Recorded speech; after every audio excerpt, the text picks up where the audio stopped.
Peeps, welcome to High Artworks. I'm your host, Sean Callahan, and this is Mark Errol. And we are friends, and he owns the Plough Gallery here in Tifton, Georgia, and with his partner, Glenn Josey, who is a whale hunter, in my mind. That sounds like a guy that killed you, like he's a whale hunter. But anyway, sorry. I love you so much. This is great. So I'm in Tifton, Georgia. I'm having a ball. Love it here. If you ever get a chance to come here, you got to come because it's fun. And this is the most amazing gallery and just great vibes. And it's because of you and Glenn and their team. So I wanted to interview for High Artworks. Cool. Because of time constraints, heroin was out. So we did coffee this morning. So his drug of choice is coffee because of many reasons. I'm pretty sure he doesn't do heroin. I was just kidding. Where are you Definitely from? not showing this to my bosses. No. This is great. I was born in Queens, New York City. Outside of New York City. Yeah. I would have never. I mean, you told me that you were from New York, but that's so you're a city guy. I was born in the city and then moved upstate. Okay. Went through high school upstate. My first degree was in upstate New York, and then I moved back to Manhattan. Did a few years there, and been all over since. So, do you miss the city? No. That was a quick answer, right? Yeah, no. I'm in a like I think we are certain types of people. Like you're either a city person or you're a country person. I need to be near the ocean, but we're all like we're desert. Yeah. And you need to find out what person you are, and then you go there, and you're like, oh, okay. I like visiting cities now. I think because of what we do, the realization of doing that in a city is just not feasible anymore. No. And I love, because of my job as an educator, showing that, you know, we were probably raised the idea you have to go to a city to be an artist, you have to live in the big city to be who you are, all those things. And I think the times have changed, and I think it's important for my students to know, and our community to know that you, wherever you are, Or an artist. Are an artist, exactly. And that the world has become so small because of technology and stuff like that, that being in a big city is not important anymore. And I'm just happier here, much happier than I've ever been anywhere else. For me, cities there's too much stimulus. Yeah. I mean, I'd love to go see all the art museums and stuff, but there's all the like New York City. Whenever I would go there, was for 2 days or whatever. It was to go see a show. Yeah. And we would stay with a friend of ours that had a tiny little apartment in Manhattan, and it was just like pops and buzzers and people and by the second day I'm like, The value of life is just totally different. Yeah, it's quick. Yeah. And I'm just much happier. I'm not quick. So you grew up in New York, and when did you realize that you were going to be an artist, and how did you find ceramics and pottery to be your genre of what you're going to do? Not to keep bringing it back to teaching, but it's exactly what I go through as a teacher now. Is I was that student who bounced around degrees because I wasn't given any kind of path work to what I wanted to do. I just did what you do. You kind of find this, and it's like, I'll try this out for a little bit. So I was a sociology major, I was a geology major, and then I was an art ed major. And in the art ed, I had to take ceramics again. And I grew up with clay in my house in various forms throughout my family, but it was never that thing to do, you know. And I had an art teacher in high school that kind of pursued it and gave me introductions to it. But then in undergrad, I took a ceramics class, and I was also taking metalsmithing, jewelry making, and I was in love with both of them. And I had to make a decision on which one to go. They were telling me you have to pick your BFA in an area, and my metalsmith teacher came to me and said, I love you, but if you get hurt one more goddamn time in this class, go with clay. It's a lot more forgiving, because I was getting stuck in different vices, and I was cutting my fingers and burning myself all the time. He saved your life. She saved my life, yeah. And so I met her 10 years later, and she said, hey, show me your hands. And I was like this, and she goes, you have all of those to thank because of me. So, but it was natural for me. Ceramics was the thing that just felt like that thing. And then I was in a program that was very heavily into a certain aesthetic, an Asian aesthetic, very traditional forms. And I was actually considering the metalsmith because of that. I didn't see an outlet for me in the material. And then a friend brought me a Ceramics Monthly magazine and showed me the work of an artist named Kathy King, who it changed my life. I didn't know that pots, I mean, I had seen the Grecian and forms that had narrative, but I didn't understand that in a contemporary sense because I wasn't being shown that in school. So once I realized that these became canvases for what I wanted to say and do, like my mind just was blown. Changed everything. Well, and some of them they're workable. You know what I mean? Like for every day. I have one of his coffee mugs. It's my coffee mug. You can't use it. It's mine. And if you come to visit, you touch it, I'll cut your hand off. But I love the mug, and it's my mug, and it's just my morning thing. So that's the highest compliment. Well, it's art, and I get to see it and use it and be a part of it every day. Thank you. So I mean, it's where art meets functionality. And I always wanted to be an architect. Really? I always wanted to be an architect. That was my dream in my life, but I was just never smart enough, I thought, to pursue it. So the idea of making objects that went in the home really appealed to me. I couldn't make the home, but I could be a part of the environment. Do you only want them in homes you like? No. I should all homes. All homes are welcome to Mark Errol Pottery. Yes. And they're priced accordingly. Yeah. To sell. So where did you graduate? Where'd you get your BFA? I did my BFA at SUNY New Paltz, State University of New York, and New Paltz in upstate New York. An amazing school, an amazing ceramics department. And then I actually took a break from ceramics for a while after I graduated, and then moved into New York and did fashion. And then when I didn't know that. Yeah, I worked in fashion for 3 years in Manhattan for doing crazy stuff. It was amazing. But then, as we were talking about at breakfast, 9/11 happened, all these things happened, and I had met somebody who was like, I want to move somewhere warm, wet, and gay. And I said, I know a place called Fort Lauderdale. So that's true. Yeah. And this is in the early 2000s. But we need to reel this in 1 second, because I just learned the story over breakfast in our drug of choice coffee.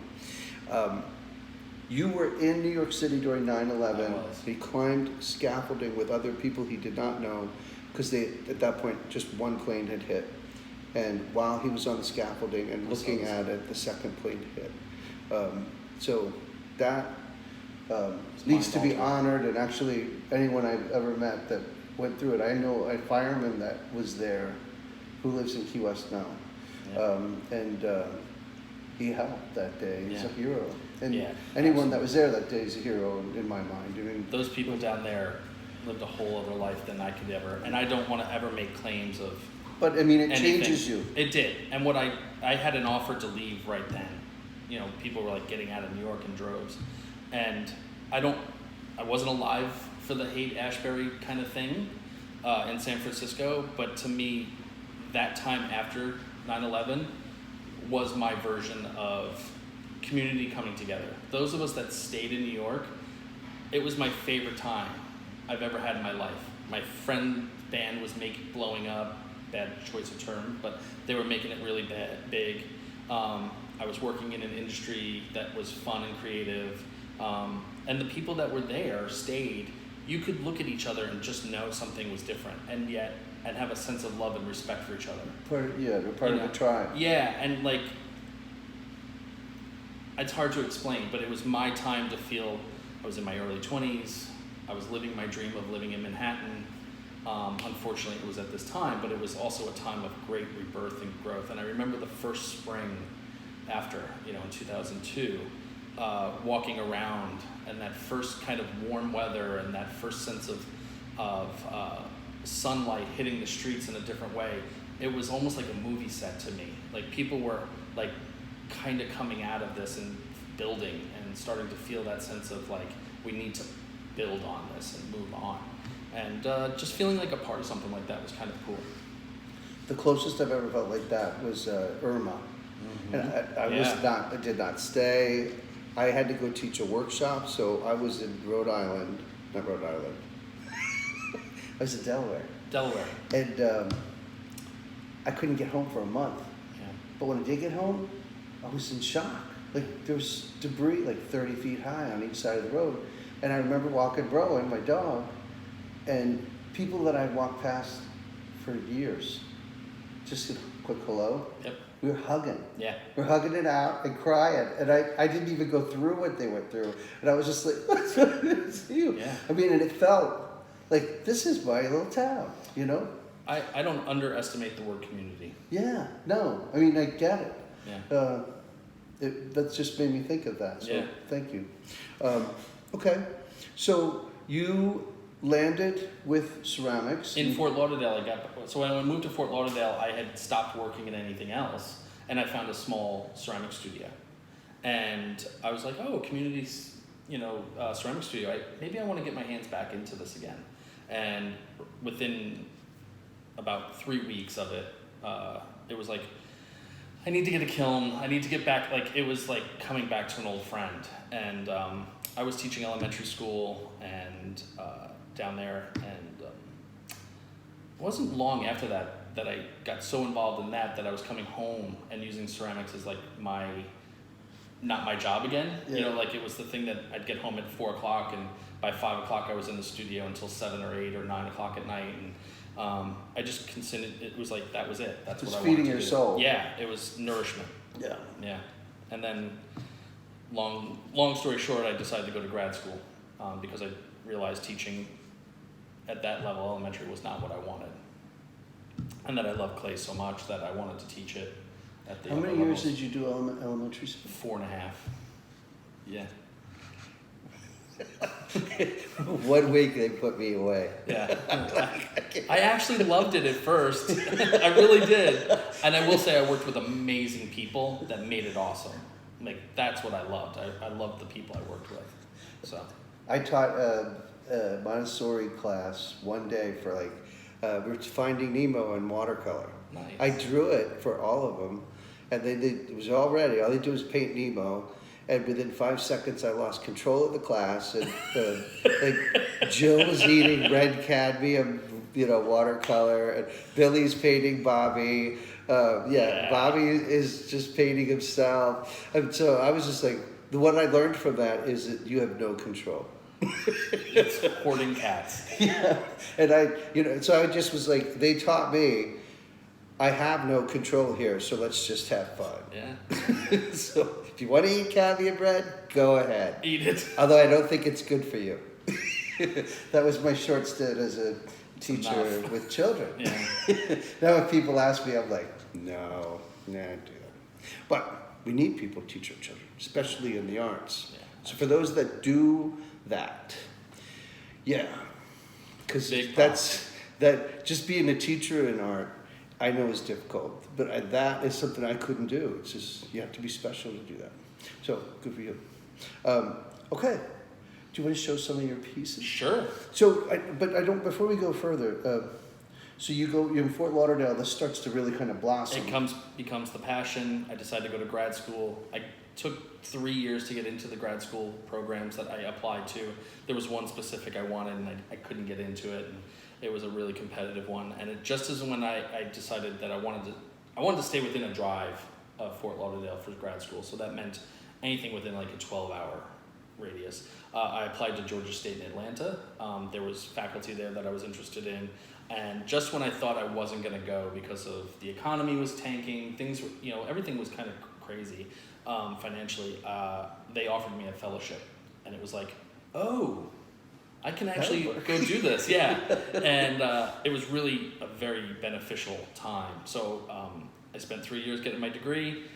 And in that time I met Glenn, and we decided that we were interested in a future together, and we started looking at schools, and I visited Valdosta State University, which is where I teach now, as a grad student. And I left visiting that school. I think it was my first year of grad school.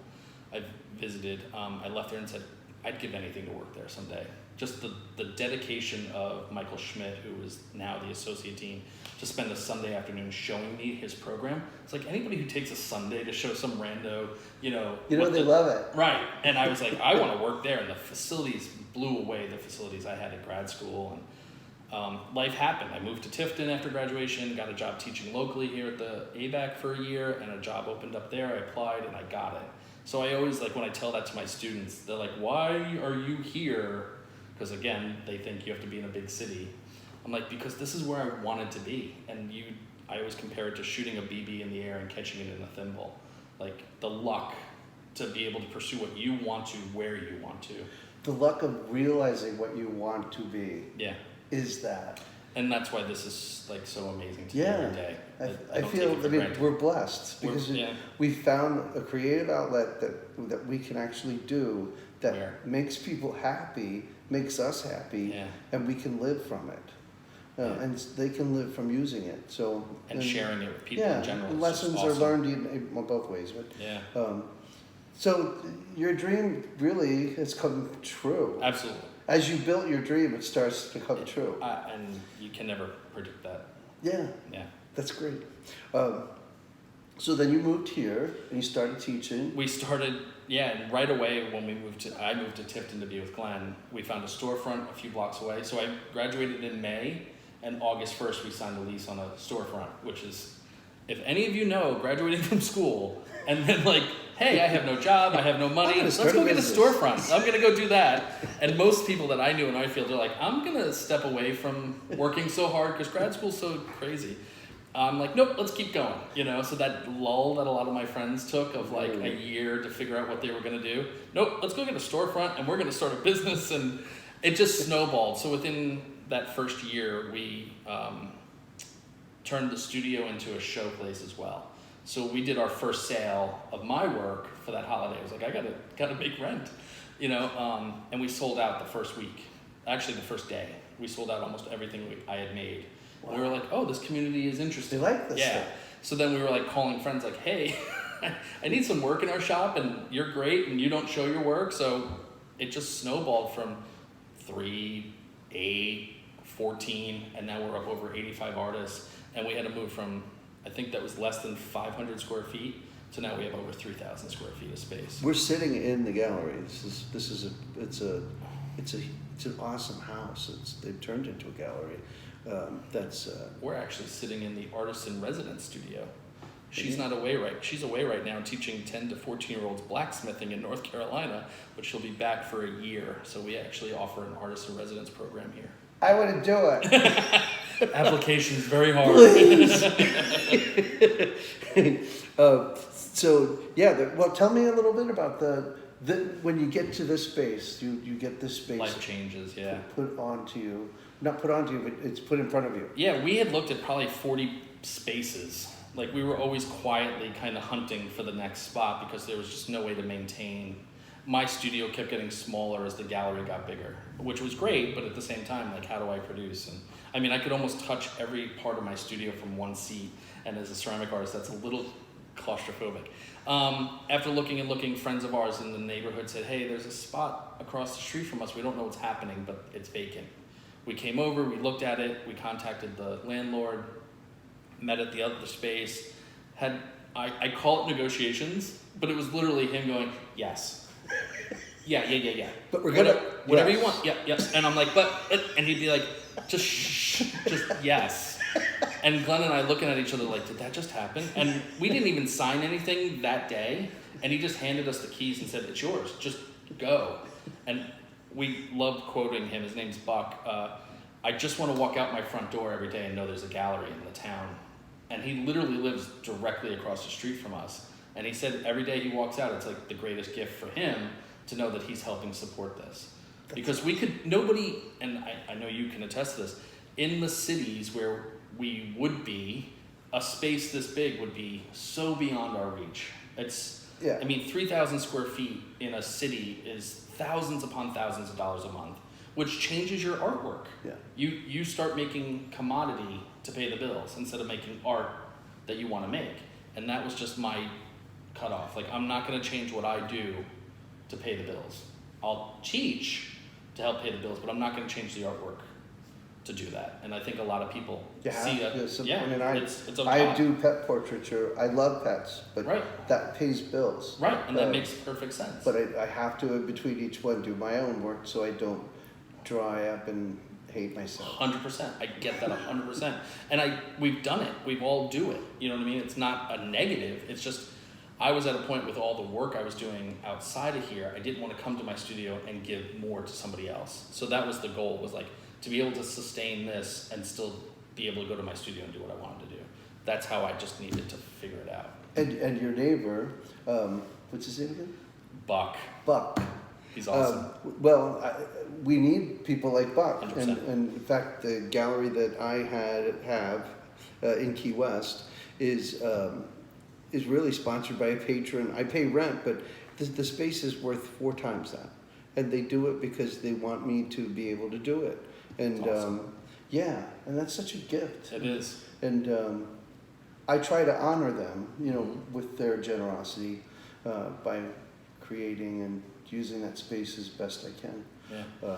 I think the major thing also for us now is that now that we have the space, Glenn makes work too and puts it out there and has had a show. He sold 9 of his 12 prints at his first show. So that encouragement of the ability to make work and see it, that comes with this kind of environment too. Like, we now can do those things. So back to what you were saying about like the space, like now we can put on exhibitions, which we did with you. Yeah. Yeah, we have an exhibition here of Sean's work called Platform. That's amazing. We couldn't do that in the other space. We didn't have the wall space. We didn't have anything. So now we have 3 main gallery spaces that are transformative. We're going to walk around at the end, so you'll see it. And I'm going to post some of his images and JPEGs underneath this interview, so you'll see a range of his work. But yes, you've now brought, it's not just about your work, it's about the artists that you brought in, that were either friends of yours or work that you loved, or it's usually both. Yep. And but then if you're here long enough, which you have been, you start to see artists here that you're like, this is different, this is new, this has got something inside of it that's going to grow. Yep. And I met a couple people in Key West that, one in particular, she was a spray paint artist on buildings at, Renegade. And she brought me a couple pieces and I was like, I think there's something inside of you. And I brought her in, she took off. She just went crazy. And I love her to death. And that makes me feel good that she really got to do that. Mm-hmm. And the gallery did that. It's funny how that works. Yeah. So these places are important. Yeah, we're very lucky. Yeah. So I came up here to do a paint on the porch with Elizabeth St. Hilaire, and we painted here yesterday, and they were amazing. It was fun. But they're going to be doing this, so check them out. Do it a lot, yeah. We do potters on the porch, and we get potters from all over to come and hang out and make pots. This is the Plough Gallery in Tipton, Georgia. And you have is it ploughgallery.com? It's ploughgallery.com. If you want to see some Instagram, Facebook. Yeah. I think even the Twitters. I'm not sure. I don't do any of it. Glenn does all our social media. Glenn Josey does everything. Who does not kill whales, is a photographer. And so he does the amazing photography. He does everything. That's our business, yeah. So he gets mad when I say that, but he literally does everything. That's the visual of our business.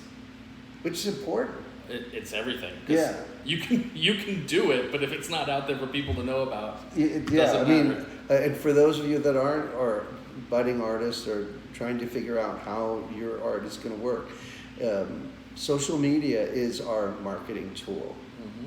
So it's free 9 times out of 10, and you got to work it. So that means posting something twice a day, in the morning, around 4 or 5 o'clock when people are ready for their day to end. They check their accounts and their Instagram things. Post something every day. Keep people interested and let them see what you're doing, and it builds a clientele.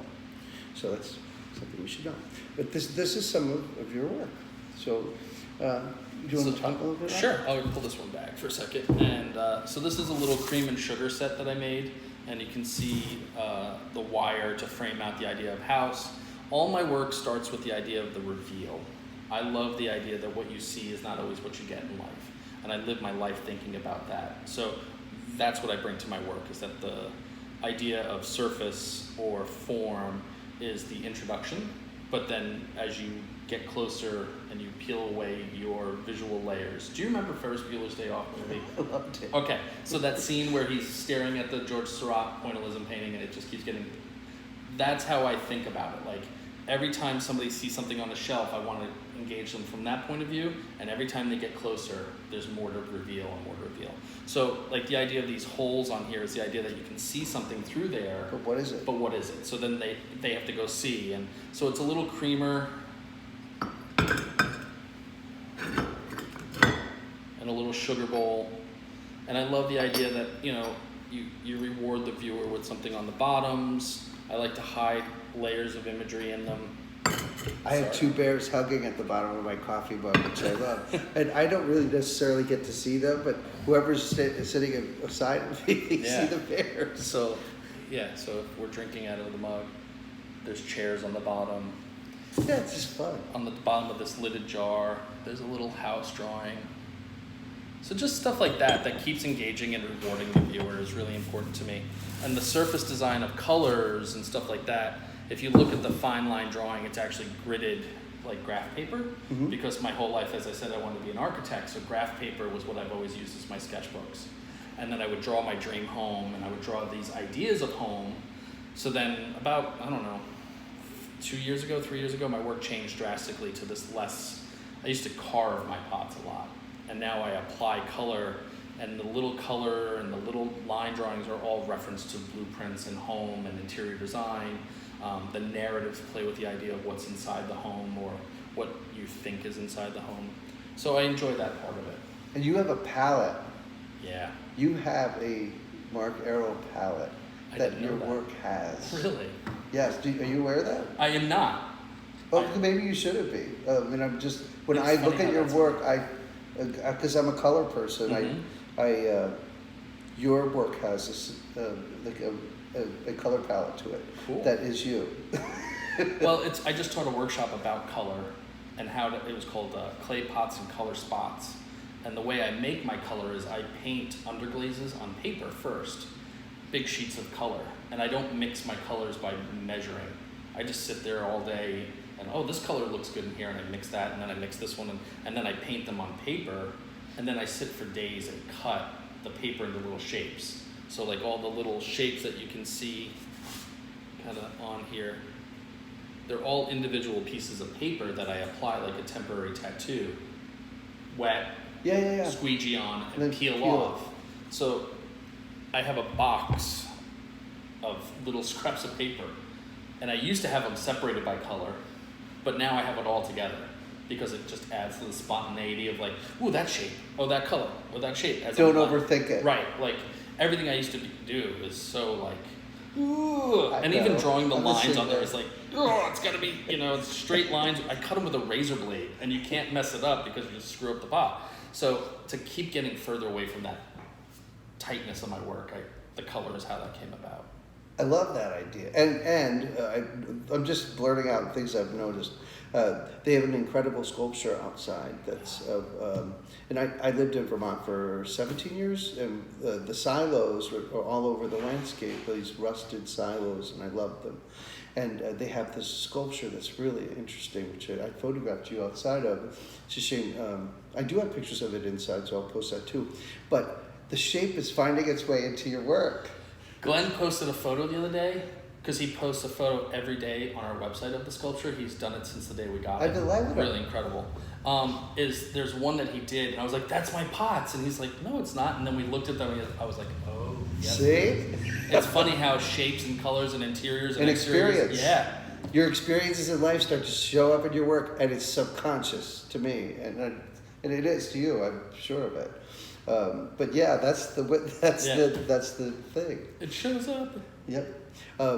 So let's take normally these videos, I've had them run like 2.5 hours, which, that's because there's booze involved. We just had coffee. We had coffee, so we talked really fast. We're going to put it into, what is it, like time lapse now? We're going to slow it down. So it will be 2.5 hours. And we can see Glenn. Yeah, we're gonna take a swing. Sorry about this, but I'm not a director. I'm an artist, but not a director. So I just gonna grab my phone. And I'm gonna do a woo, and then I'm gonna turn it off because I don't know how to edit. And we'll get to see Elizabeth. Yeah. So we're gonna take a journey now and see some more of his work and see some of the artists that are here. and we'll go from there. And remember to check out the Plough Gallery in Tifton, Georgia, and meet some incredible artists and beautiful work of artists, friends that they're helping support and get the word out for them. And Tifton, Georgia is really fun. So I had a ball. We drove up from Orlando. But anyway, here we go. So this is the artist in residency room, right? So this is here. And that's more of his work. And there's an awesome wraparound porch here. Here, let me help for a second. There you go. We don't want them to think we're really boozy. There we go. They already know I am. There's Glenn Josey.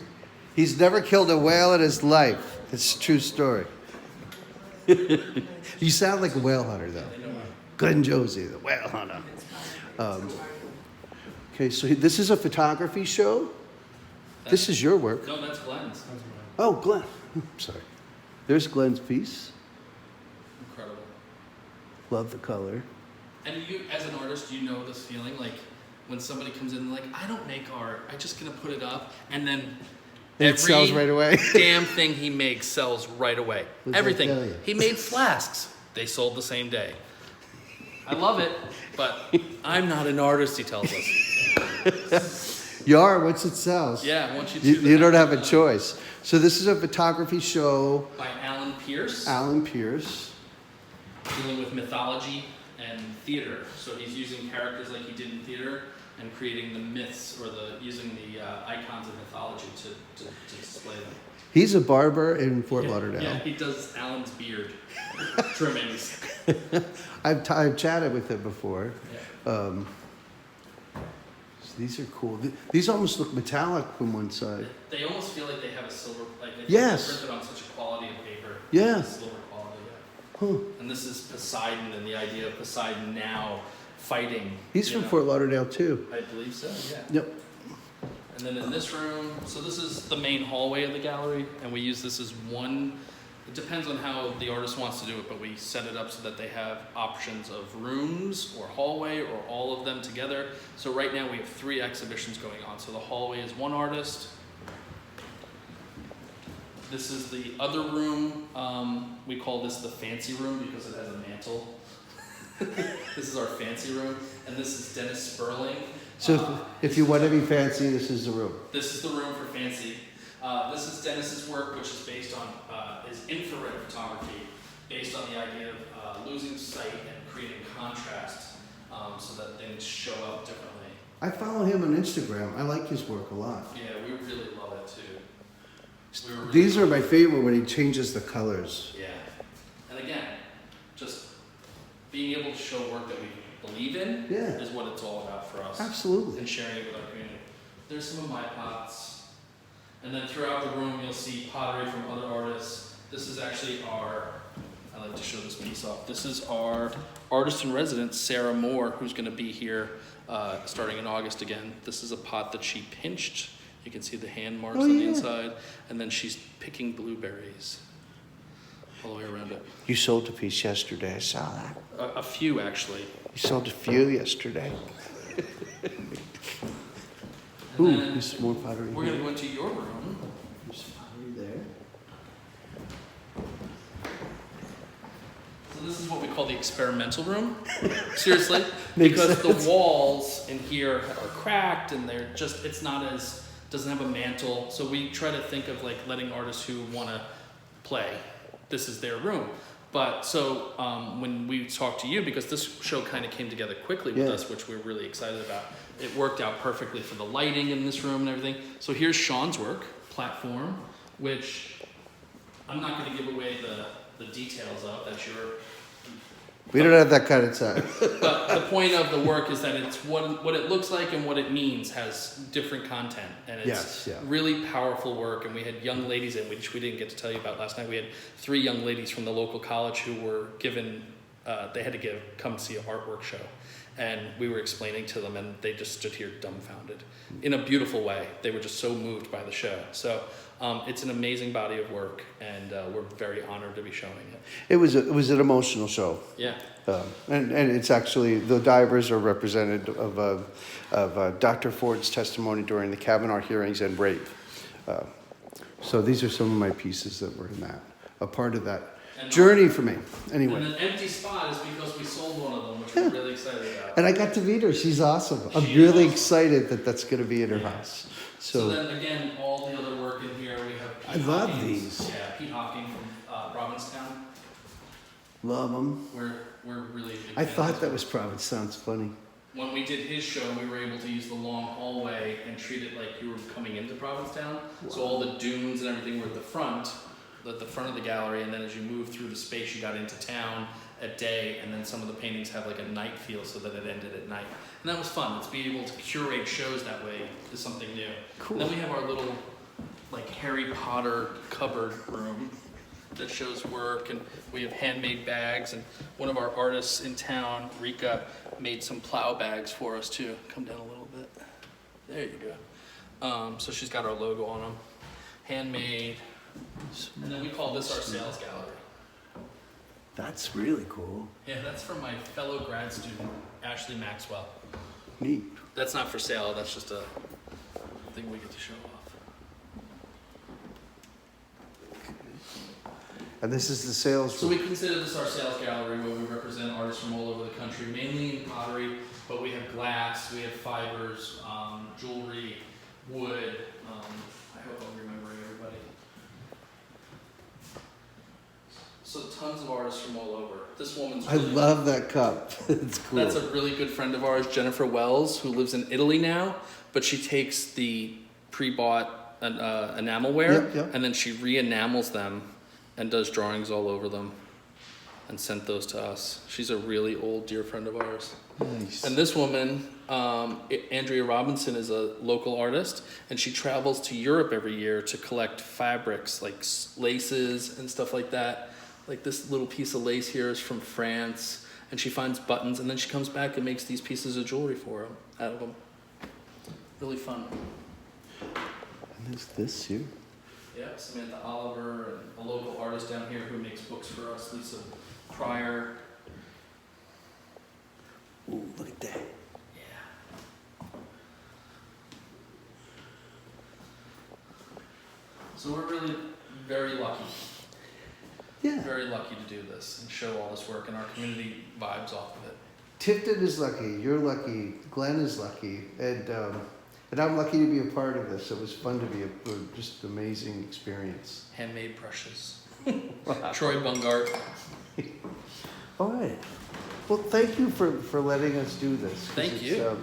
It's fun to, this is how I get to know artists and friends of mine, because we're busy. Yeah, You know? we are busy people. And so to take a minute to actually hang out and get to know people that I really admire and whose work I really admire, and I get to hang out with them and get to know a little bit more about them that I wouldn't have known, and I share it with you. So check out the Plough Gallery in Tifton, Georgia, and you can go online to their website. PloughGallery.com. And you can buy all the stuff. Yeah, we have t-shirts too. Yeah. I'm getting one. Cool. All right. Talk to you later, peeps. See you later. Bye.